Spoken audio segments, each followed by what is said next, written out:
actually like to ask David, asking him for an answer, is on what basis does he believe that Benjamin Fulford's information is reliable and he's being reliably informed rather than being used as a convenient asset for the waters to be muddied? I do understand that there are some compelling arguments in there. At the same time, and I don't mean this with any disrespect against Benjamin Fulford, who Kerry and I have met personally, as you know, but he's a very well-meaning individual indeed, and he certainly put himself on the line in lots of ways. And I'm just concerned to what degree some of the controlling elite might consider him as a very convenient messenger to deliver information that could muddy the waters rather than clarify things. Let me ask you that, David, straight away, if I could, because I think that might be a question that some people listening to this in the audience might want to have asked. Okay, I'm going to cue David now, so hold on one moment. David, you are now live. Go ahead. Fulford is, of course, a mixture, and what we have is a variety of things that he's said over time, some of which have been remarkably off. And Fulford is not a clean source in the sense that you can't trust everything that he says, and he acknowledges that too. All he's got is what people tell him, and he's not going to deny that. What fascinates me is the extent to which Fulford catches things that I'm hearing about from insiders that I'm in contact with, and if you actually subscribe to his blog, he's writing new articles every week, and there are many, many examples where he does catch things before they come out in the mainstream media. He catches trends before they emerge.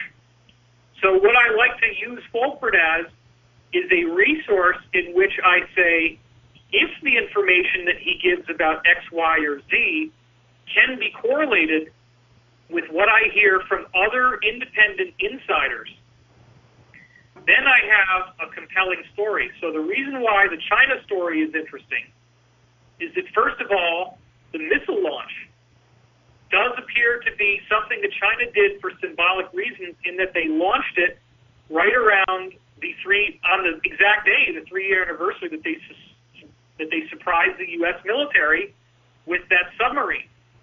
And it's also the fact that when you're hearing Fulford talk about this, he's very reticent to talk about ETs. He doesn't want to besmirch his own credibility.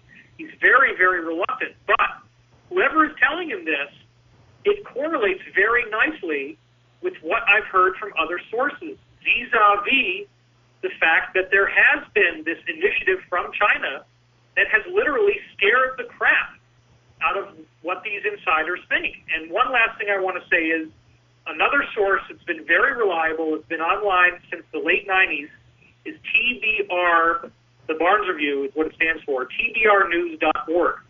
tbrnews.org has had this supplement called Voice of the White House, and many, many things have been telegraphed in that.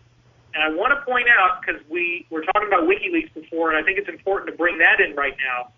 WikiLeaks was first said by TBR News as being a controlled opposition, that it was not something that was done randomly, that it was actually done by the Obama administration, that the original goal was to try to eliminate the war in Iraq and the war in Afghanistan by leaking things that were embarrassing about it that don't trace back to the president or to his administration, but give them the political will to get out of there.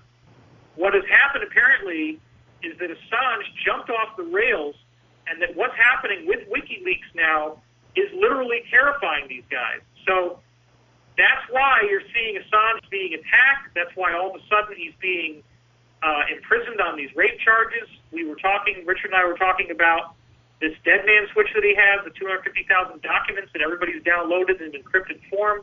All he has to do is give them this 256-letter code that they can then open the documents.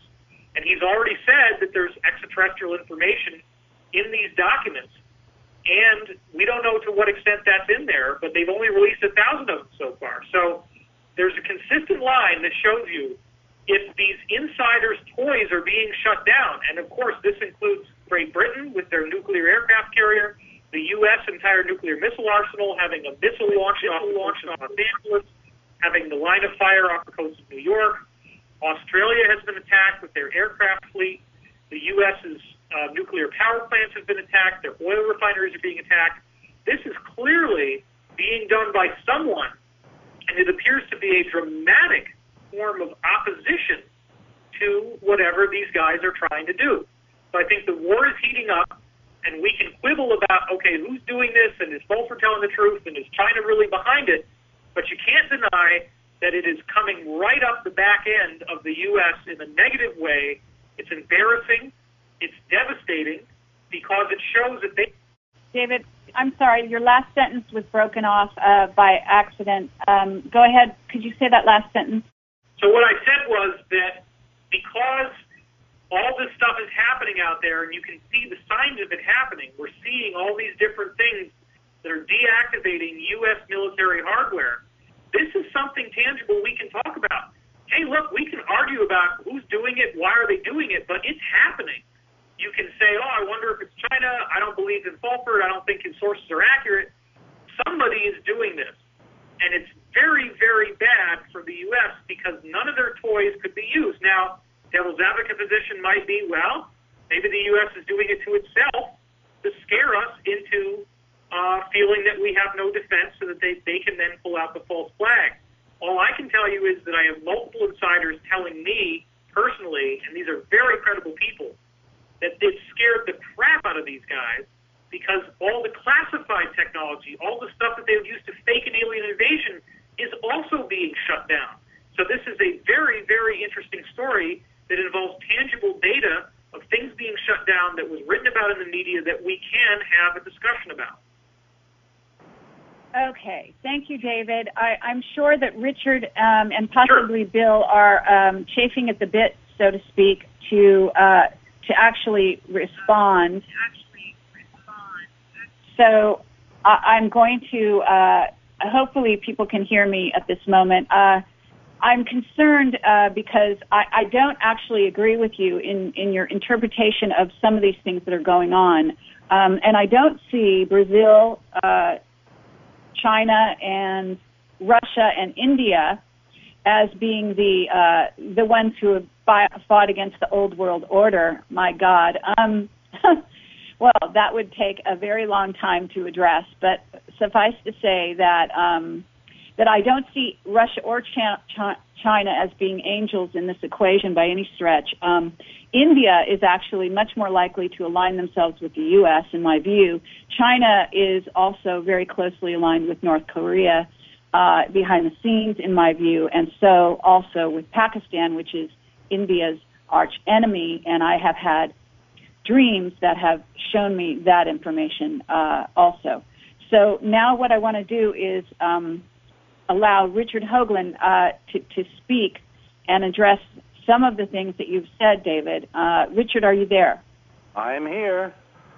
Can you hear me? So, you're on. Yes, I can hear you. David, can you hear me? I believe he should be able to hear you. As long as you're on the audio and we can hear you, you're good.